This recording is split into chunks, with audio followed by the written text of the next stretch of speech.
examen el tema de el metabolismo de los carbohidratos, principalmente de la glucosa.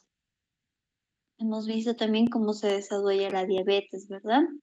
Ahora vamos a entrar a ver y a hablar sobre pruebas que se utilizan, que se realizan en el laboratorio clínico aplicadas a este estudio del metabolismo de la glucosa.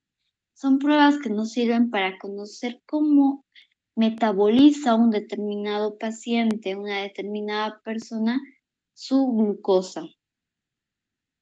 Son pruebas que están destinadas al estudio de la diabetes, por ejemplo, tanto diagnóstico como seguimiento de la diabetes.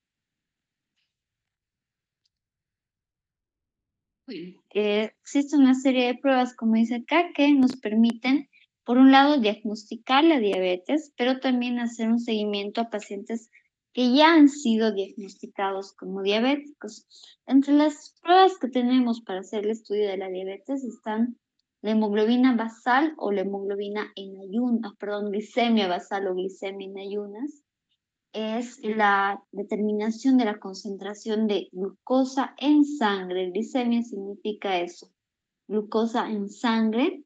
Y basal es en ayunas, en un estado de sal, es decir, en un estado sin alimentos, sin ejercicio físico que ocasionen alguna interferencia. También tenemos las pruebas funcionales, que son pruebas que nos permiten conocer cómo reacciona el organismo ante algún estímulo. En el caso de estas pruebas, en el tema que estamos viendo, el estímulo llega a ser, por un lado, la glucosa. Las pruebas funcionales más comunes son con estímulos de glucosa, sobrecargas de glucosa que se le da al paciente, pero también hay pruebas con estímulos hormonales, insulina, glucagón. Vamos a hablar de todas esas. Luego es una prueba que sirve para hacer un seguimiento a pacientes diabéticos. Hemoglobina glicosilada nos permite saber si el paciente que es diabético está controlando su enfermedad o no. Y finalmente tenemos la glucosuria, significa glucosa en orina, determinación de las concentraciones de glucosa en orina. Bueno, estas están las pruebas que se pueden realizar para el estudio de la diabetes, ¿verdad? Para el diagnóstico, el nivel de glicemia o las pruebas de tolerancia a la glucosa oral. Y para hacer un seguimiento, la hemoglobina glicosilada. Vamos a hablar de la primera, la prueba más sencilla dentro de este conjunto de pruebas, la glicemia basal o glicemia en ayunas. Y también les digo, es la prueba más sencilla en el área de bioquímica clínica en el laboratorio. Es la más solicitada, la más simple, la más rápida. La muestra que utilizamos de preferencia es el suero sanguíneo, es decir, debemos de colectar muestra del paciente sin anticoagulante, una muestra de sangre sin anticoagulante. Dejamos que coagule, que se retraiga el coágulo, centrifugamos y la parte líquida es el suero. Ahora, hay ciertos reactivos para hacer glicemia en los que nos da la alternativa de usar plasma con EDTA. Si es así, si ustedes están usando un reactivo de esa forma, está bien que pueden utilizar el plasma en vez del suero. La ventaja es que ahí no tienen que esperar a coagule la muestra o que se traiga el coágulo, ¿no? Directamente ya se centrifuga y se separa la parte líquida. El paciente debe venir al laboratorio con un ayuno de 8 a 12 horas, no menos ni tampoco más. A veces algunos pacientes dicen, no he tomado nada desde ayer a las 7 de la noche y ya son las 11 de la mañana en el laboratorio. No está bien que el ayuno sea más de 12 horas para la glicemia, porque hemos estudiado que hay ciclos que se activan después de ayunos prolongados, por ejemplo, la gluconeogénesis. Entonces ese paciente, por más de que no haya comido, sí está en ayuno, pero igual la glucosa endógena está aumentando por la gluconeogénesis. Entonces, 8 como mínimo y máximo 12 horas de ayuno. Valores de referencia depende del reactivo que está usando. estén usando. Este es un valor que dicta la OMS de 70 a 100 miligramos sobre decilitro. Lo que aquí quiero que tengan en cuenta es que se han ido bajando los rangos de referencia, el límite superior. Hace muchos años, les hablo de hace unos 15 años, el límite superior era 120. Considerábamos una glicemia normal entre 70 y 120. Luego ha bajado a 110 y ahora ya se maneja el valor de 100 miligramos sobre decilitro como normal, de 70 a 100. Siempre que salga alterado el valor de un paciente, para diagnosticarlo, ya sea como diabético o prediabético, hay que hacer por lo menos 2 determinaciones por separado. Es decir, tomarle al paciente 2 muestras en días diferentes. Y de esa manera vamos a comprobar que realmente el paciente tenga alguna afección. Acá están los rangos de referencia. Un paciente normal es aquel que tiene hasta 100 miligramos sobre decilitro de glucosa. Hay un rango medio en el que el paciente sí presenta un valor elevado, pero no está demasiado elevado. Solamente hasta 126, entre 100 y 126, es el rango de prediabetes.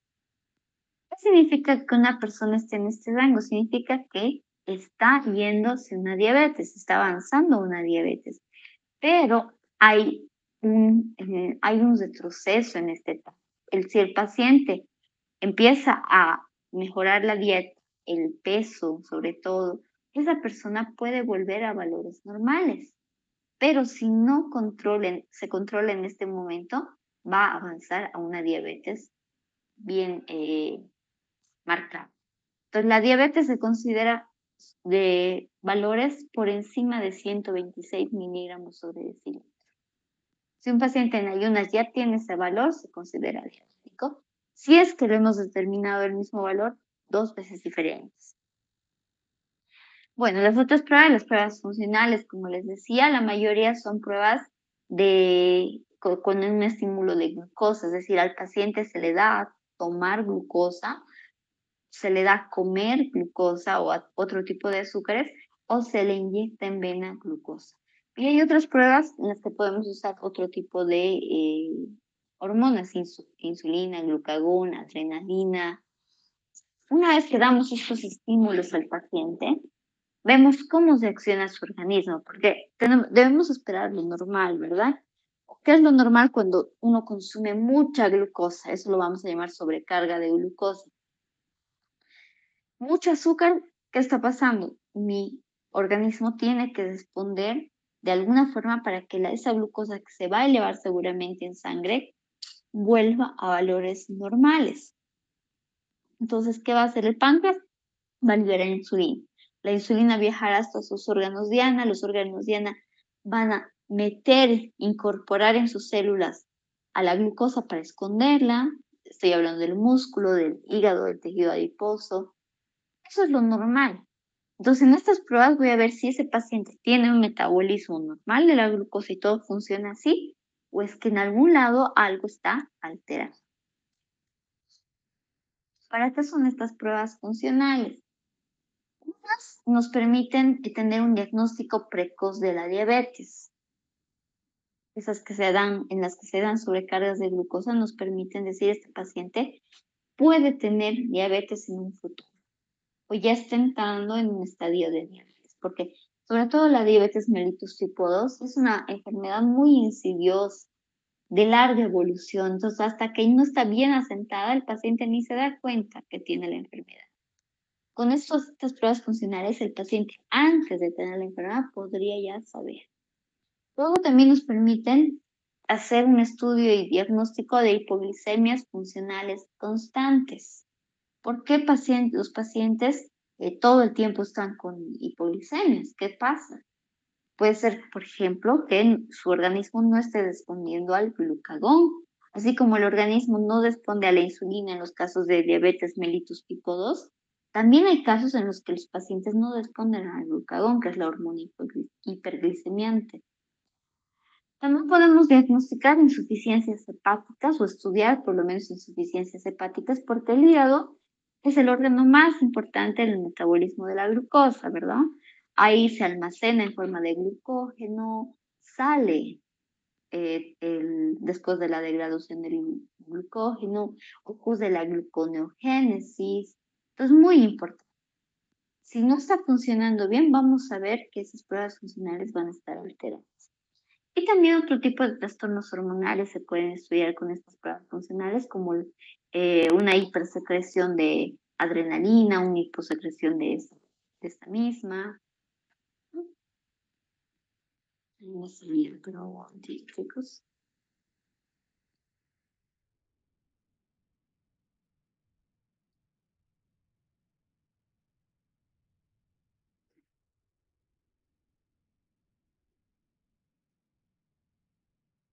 Bueno, estas son la utilidad de la prueba de la tolerancia a la glucosa oral, así se llama, es una de las pruebas funcionales más importantes. ¿Para qué sirve? Para hacer un diagnóstico precoz de la diabetes, ¿sí? No se les realiza a todos los pacientes esta prueba de tolerancia a la glucosa oral, solamente a algunos pacientes. Por ejemplo, aquí en a pacientes que no tienen signos ni síntomas de diabetes, los característicos, por lo cuales son los síntomas característicos de la diabetes. La polidipsia, que es un aumento en la sed, la poliuria, aumento en la frecuencia urinaria, polifagia, aumento del hambre que tiene el paciente, e incluso pérdida de peso, son las 4 P's de la diabetes.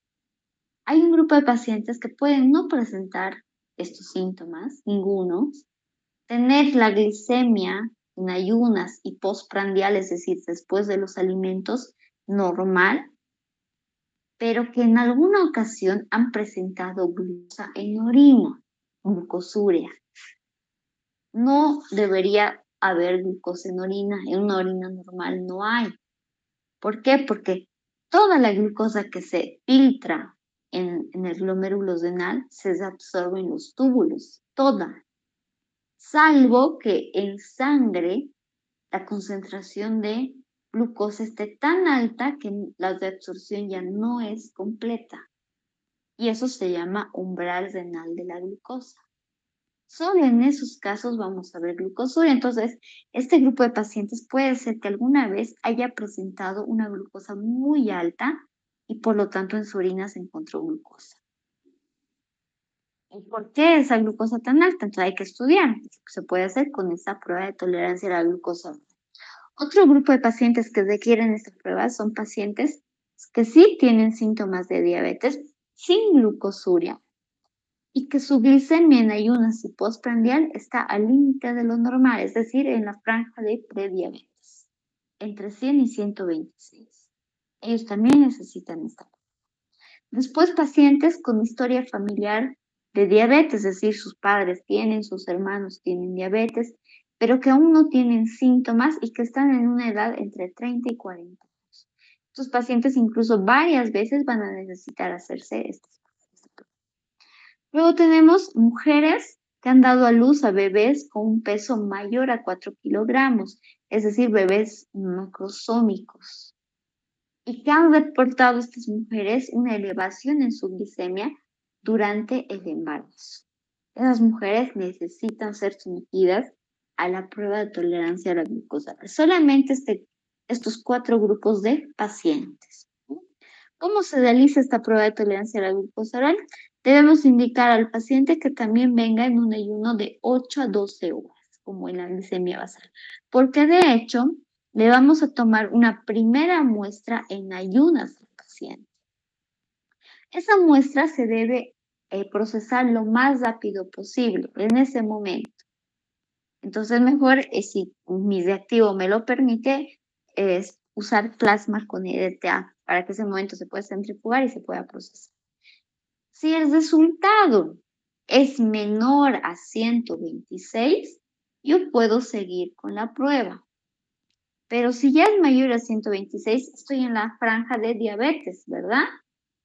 De glicemia en ayunas. Entonces, ¿qué le tengo que decir al paciente? Que no le voy a poder hacer esta prueba porque no le voy a dar una sobrecarga de glucosa, lo puedo matar a mi paciente. Y de hecho, lo único que voy a hacer es decirle que venga en unos 2 días, otra vez en ayunas, para comprobar que realmente está así de alta su glicemia. ¿Bien? Ahora, si sale menor de 126, sí sigo con la prueba.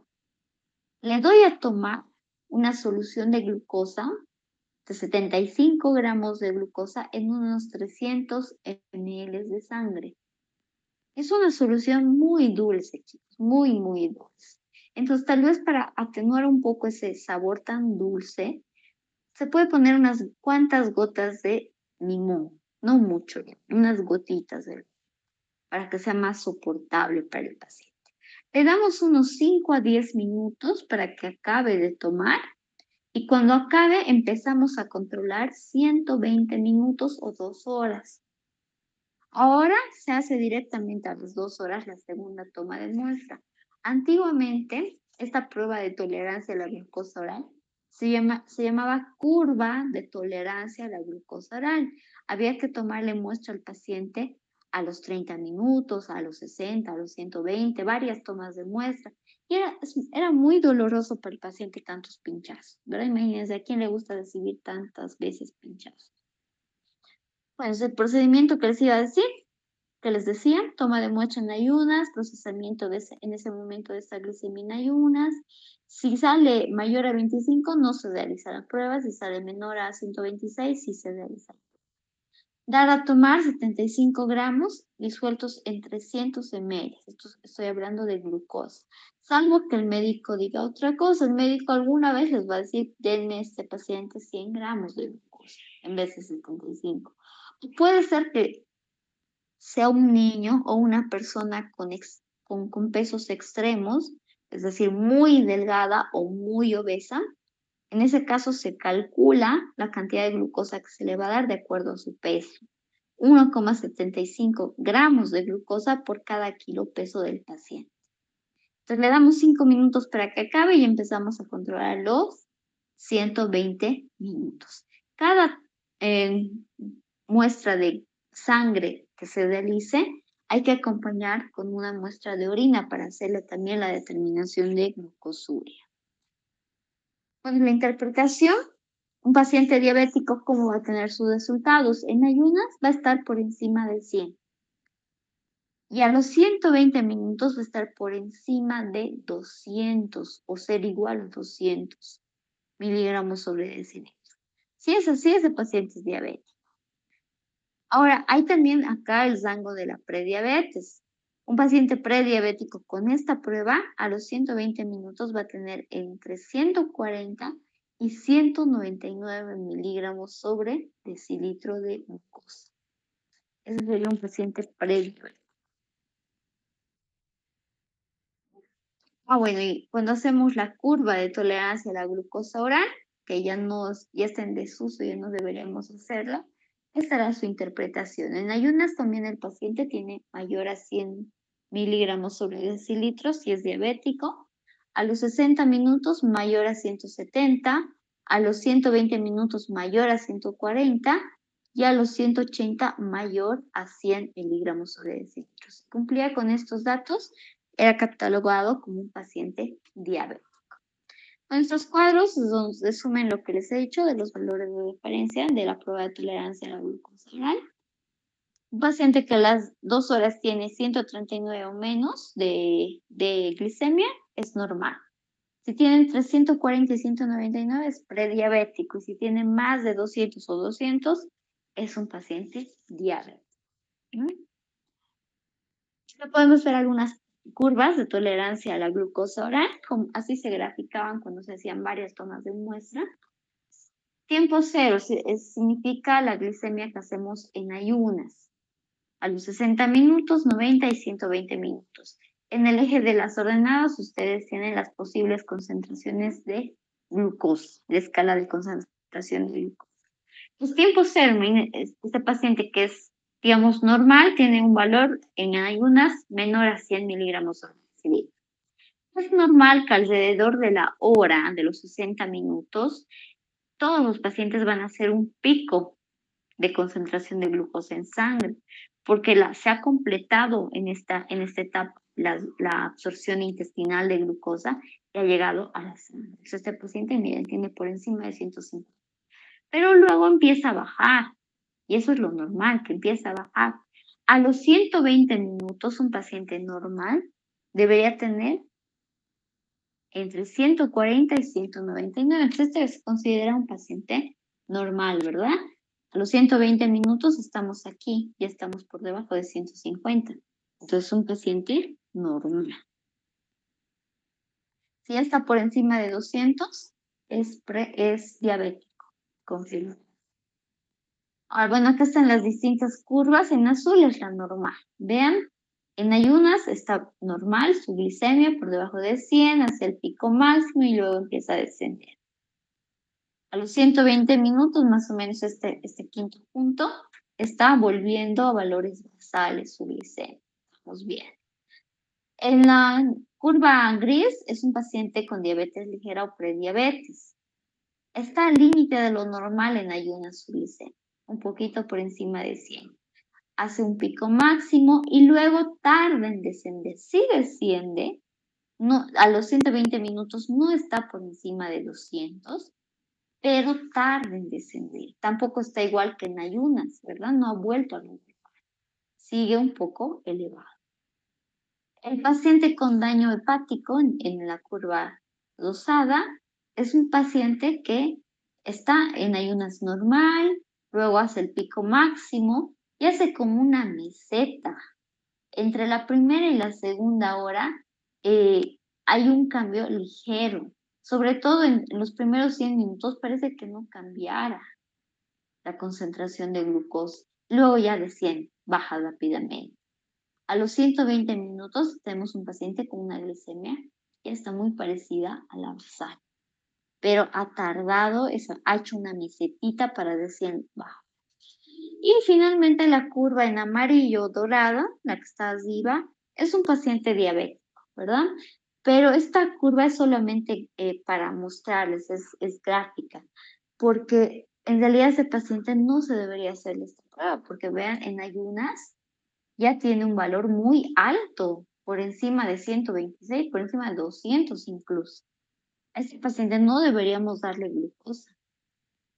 Sube por la acción de la glucosa que ha tomado, de la sobrecarga de glucosa, y después no baja, observen, en ningún momento baja, sino que se sigue incrementando. Porque por un lado su organismo no puede utilizar esa glucosa que le hemos dado de sobrecarga, no le está pudiendo metabolizar, y además, como ya tiene muchas horas de ayuno, imagínense, puede tener entre 10 a 14 horas de ayuno en este momento, sigue, su cuerpo va a empezar a querer glucosa de otro lado y se activa la gluconeogénesis. Esa gluconeogénesis aporta moléculas de glucosa y por lo tanto su glicemia va en aumento. Así se comporta la curva de un paciente diabético, pero al cual ni deberíamos hacerle, ¿verdad? Ahora, hay una prueba de tolerancia a la glucosa que es en 2 dosis. La que hemos visto anteriormente es en una sola dosis. Una sola vez le damos la sobrecarga al paciente. En esta prueba que se llama Dextons 2, le damos al paciente en 2 ocasiones. Como la realizamos, la primera toma de muestras en ayunas, ¿verdad? Hay que procesar esa muestra lo más rápido posible, determinar su glicemia. Si su glicemia en ayunas es por debajo de 126, procedemos a hacerle la prueba. Pero si está encima de 126, le decimos que no podemos, ¿verdad? Se da una primera dosis de 50 gramos de glucosa disueltos en 200 ml de agua. Y se toma una muestra a los 30 minutos, es decir, 30 minutos después de que ha tomado esa primera solución. Luego damos una segunda dosis de glucosa disueltos en 200 ml de agua y tomamos una muestra a los 30 minutos también de esta segunda dosis, es decir, a los 60 minutos después de la primera dosis. Cada 30 minutos estamos tomando muestras. Con la interpretación, un paciente que es normal, su glicemia en ayunas va a estar normal, por debajo de 100. Va a tener una elevación máxima a los 30 minutos, pero que no excede 75 miligramos sobre decilitro, la cifra inicial de glucosa. ¿Qué quiere decir esto? Supongan que este paciente tiene 80 en ayunas. A los 30 minutos de haberle dado la primera dosis de glucosa, puede tener 140, ¿verdad? Ahí está aumentando 60 miligramos sobre decilitro.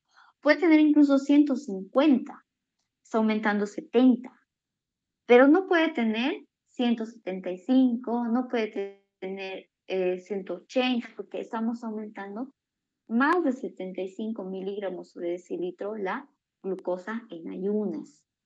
Entonces, si quieres ser considerado como paciente normal, deberías máximo llegar al aumento del 75 miligramos sobre decilitro. Si se aumenta más, ya podemos considerarlo diabetes. A los 60 minutos, o sea, después de 30 minutos de la segunda dosis, la glicemia no debe haber excedido a 5 miligramos la obtenida a los 30 minutos. Puede haber bajado, puede ser menor, puede ser igual, pero no debe haber superado 5 miligramos la obtenida a los 30 minutos. Entonces, supongan que tiene 140 a los primeros 30 minutos del paciente. A los 60 minutos, es decir, ya la segunda, 30 minutos después de la segunda dosis, el paciente podría tener hasta 145 máximo de glicemia. Si tiene más, y es considerado diabético. Máximo 145. Puede tener 140, puede tener 130, puede tener 120, no importa, pero no más de 145. Es decir, no haber superado 5 miligramos sobre decilitro, la cifra de los 30 minutos. Y en todas sus muestras no debería haber glucosa en orina. La interpretación de un paciente diabético. En ayunas puede estar normal o un poco incrementado. Hay una elevación máxima a los 30 minutos de más de 75 miligramos la cifra inicial, y a los 60 minutos se supera la cantidad que hay a los 30 minutos por más de 10 miligramos sobre decilitro. Un paciente diabético puede ser que a los 30 minutos tenga 180 miligramos sobre decilitro y a los 60 minutos ya va a tener 190, 195, está aumentando más de 10 miligramos sobre decilitro. Y puede ser en estos pacientes que sí haya glucosa en algún momento, ya sea a los 30 minutos o a los 60 minutos. Ahora, hay otra pruebita que se llama prueba de glucosa postprandial. Postprandial significa después de haber comido, después de los alimentos. Es una prueba que se realiza para personas que no soportan, que les hace daño esa solución tan dulce de glucosa. Por ejemplo, los niños, que no hay forma de obligarles a tomar ese tipo de solución. También las mujeres embarazadas, que por el estado en el que están suelen devolver los alimentos, ¿verdad? Entonces, ¿qué hace el médico? Indica al paciente y al laboratorio qué alimentos ricos en carbohidratos van a tomar estos pacientes o van a comer. Por ejemplo, suele indicar que tomen leche, que coman plátano, pan. Son alimentos ricos en carbohidratos, ya sea almidón, o sea fructosa, o sea sacarosa, pero son ricos en carbohidratos. Entonces, el médico indica qué cantidad de cada alimento y cómo debe consumirlos. Y nosotros, ¿qué debemos hacer en el laboratorio?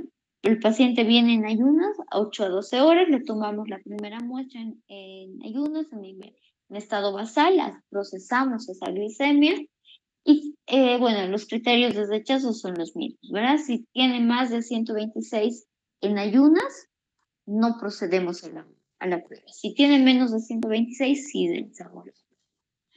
Le damos esta sobrecarga de alimentos ricos en carbohidratos. El total de carbohidratos aproximado que debe tener ese conjunto de alimentos que va a comer es 100 gramos de carbohidratos. Y se toma la muestra a las 2 horas, a los 120 minutos. La interpretación es similar al mismo. Una recomendación acá para cualquiera de las pruebas que estamos viendo: su paciente durante esos 120 minutos, o los 30 o los 60 minutos, como sea la prueba, no debe comer nada más, ni tomar nada más, ni hacer ejercicio. Se tiene que quedar en el laboratorio para cumplir exactamente los minutos de toma de muestra. Otro test es el test de O'Sullivan. Es un test, una prueba exclusivamente para mujeres embarazadas. Mujeres embarazadas, en las mujeres embarazadas, ustedes saben, hay que siempre hacer un estudio de una posible diabetes gestacional. Hay la diabetes gestacional que es transitoria, no es como la diabetes mellitus crónica, sino solamente transitoria. Entonces, estas pacientes embarazadas se les toma también la muestra en ayunas, se procesa. Si es menor a 126 su glicemia, se puede hacer la prueba, si no, no. Entonces, le administramos, le damos de tomar 50 gramos de glucosa disueltos en 200 ml de agua, solamente 50 gramos. Y tomamos la muestra a la hora, no esperamos hasta las 2 horas. ¿Esto por qué? Porque una mujer embarazada no puede esperar tanto tiempo en una misma posición, se nos puede desmayar. Entonces, solamente una hora. El test de O'Sullivan se informa solamente como positivo o negativo. No es necesario poner la concentración de glucosa que hemos encontrado. ¿Sí? ¿Cuándo es positiva la prueba? Cuando a la hora de haberle dado la solución de glucosa, esa paciente tiene 140 o más miligramos sobre ese litro de glucosa a los 60 minutos. Si tiene menos de 140, el test de O'Sullivan es negativo. Si sale positivo, hay que hacerle a la mujer una prueba de tolerancia a la glucosa. Ahora, la primera que hemos visto, con 75 gramos de glucosa y en 2 horas, para confirmar si realmente es una diabetes gestacional. Y hay que hacerle un control después, incluso en el postparto, para ver si no desarrolla una diabetes mellitus. Hay otra prueba que es con glucosa, pero glucosa directamente por vía intravenosa. Esto es para pacientes que tienen alguna dificultad con tragar alimentos o con una mala absorción, tal vez por algún proceso inflamatorio de la mucosa intestinal, puede ser. Entonces, elimina el factor de la lentitud o rapidez de la absorción intestinal. Directamente la glucosa va a ir a vena y vamos a ver cómo reacciona el cuerpo a esa glucosa en vena. Hay que tomarle la muestra al paciente en ayunas, ¿verdad? Se procesa ese momento. Si está menos de 126, le administro la glucosa. Si está más de 126, no se lo administro. La cantidad de glucosa administrada es 50 centímetros cúbicos de una solución glucosada al 50%. Hay que tomarle muestras después a los 15 o 30 minutos, dependiendo de la indicación del médico, a los 60, 90 y hasta los 120 minutos pueden llegar. Entonces, la interpretación, vean acá también tengo 3 curvas. El paciente 1 es un paciente normal, el 2 es una diabetes probable y el 3 es un paciente con diabetes franca. El 1 todo normal, incluso en ayunas está ahí bajo de 100 miligramos sobre decilitro, alcanza el pico máximo aproximadamente a los 30 minutos y luego de 100. A los 90 minutos su valor ya está incluso por debajo del basal, ¿verdad? Una prediabetes o diabetes probable tiene un poquito elevado en ayunas su glicemia, igual ya hace un pico máximo a los 30 minutos y luego desciende pero de forma más lenta. En cambio, un paciente ya diabético va a tener un valor por encima de 126, ¿verdad? En ayunas. Sube para los 30 minutos debido a la carga de glucosa que le estamos introduciendo en vena, pero después sigue subiendo. ¿Por qué? Porque es la glucosa endógena. Y luego desciende, pero de forma muy lenta. En el periodo final, a los 90 minutos, sigue por encima de 200 miligramos sobre decilitro. Bueno, y vamos a quedar, ¿sí? Esa prueba no se puede realizar en pacientes que están elevados, ¿no? Su glucosa, o sí se puede realizar. Todas estas que hemos visto que son con glucosa, no puedes realizarlas en pacientes que tienen por encima de 126 miligramos sobre decilitro. El requisito es que su glucosa esté por debajo de 126, la glucosa basal, en ayunas. Todas, ya sea oral o sea intravenosa, todas tienen que estar por debajo de 126. Gracias. Bueno, ahí vamos a quedar, chicos. ¿Alguna consulta?